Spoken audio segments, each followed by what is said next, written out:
আসসালামু আলাইকুম, আমি নার্গিস চলে এসেছি আমার কিচেনে। আজ আমি বানাবো ফুড কাস্টার্ড। চলুন তাহলে বানানো যাক ফুড কাস্টার্ড। তো তার জন্য আমি নিয়েছি আপেল, লেবু, বেদানা আর আঙ্গুর আর কলার কিছুটা ড্রাই ফ্রুট। তো ফ্রুটসগুলো আমি কেটে নেব। প্রথমে আমি কেটে নেব অ্যাপেল।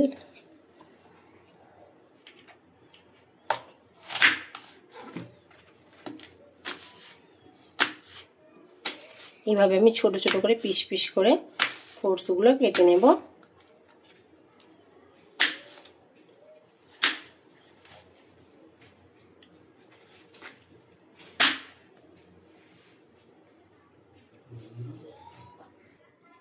এগুলো ছোট ছোট করে পিস করে কেটে নেব।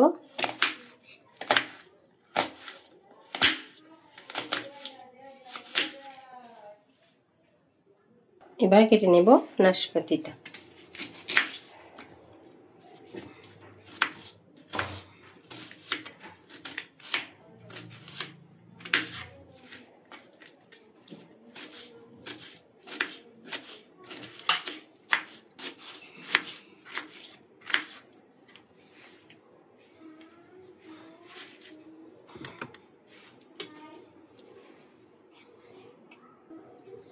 এবার বেদানাটাকে ছাড়িয়ে নেব।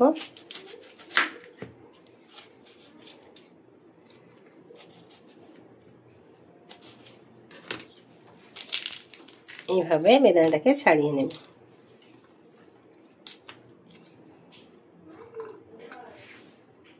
কেটে নেব কয়েকটা গ্রেপস।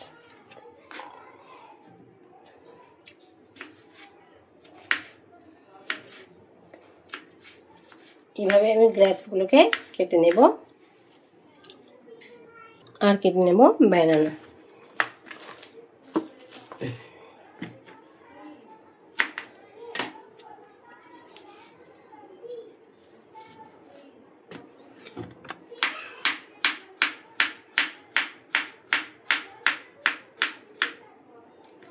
তো এইভাবে সব ফ্রুটসগুলো আমি কেটে নেব।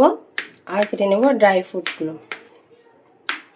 আমি ড্রাই ফ্রুটগুলো কেটে নেব এইভাবে। আমার ফ্রুটস আর ড্রাই ফ্রুটটা কেটে নিয়েছি। এবার একটু ঠান্ডা দুধের মধ্যে 2 চামচ আমি কাস্টার্ড পাউডার দিয়ে দেব। এই 2 চামচ কাস্টার্ড পাউডার দিয়ে ভালো করে ফাটিয়ে নেব।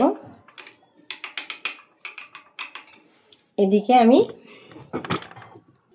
তো দুধটা পুরোপুরি বয়েল করা হয়ে গেছে। এটাকে আমি গাঢ় করে নিয়েছি। 1 লিটার দুধকে আমি ভালো করে এটা গাঢ় করে নিয়েছি। এটা আমি এবার গ্যাসের ফ্লেমটা কমিয়ে দেব।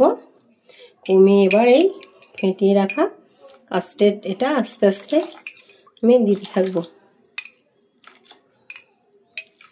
এটা এর মধ্যে দিয়ে এবার আমি এটাকে ভালো করে নেড়ে নেব। এবার আমি গ্যাসের ফ্লেমটা হাই করে দিলাম। দিয়ে এটা এবার একটু ফুটিয়ে নেব। ফুটিয়ে নিলে এটা অলরেডি গাঢ় হয়ে যাবে। তো এর মধ্যে আমি দিয়ে দেব কয়েক চামচ চিনি, 4 চামচ চিনি দিয়ে দিয়েছি। এটাকে আবারও নেড়ে নেব।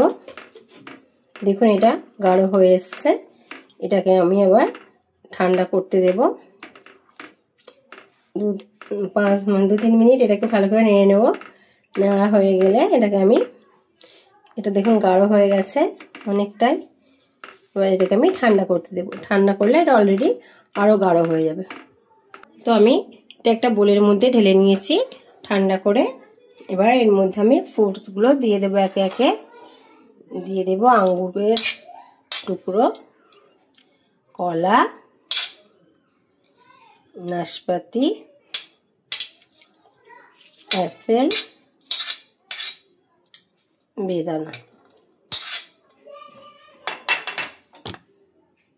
তো এইগুলো দিয়ে এটাকে ভালো করে আমি মাখিয়ে নেব।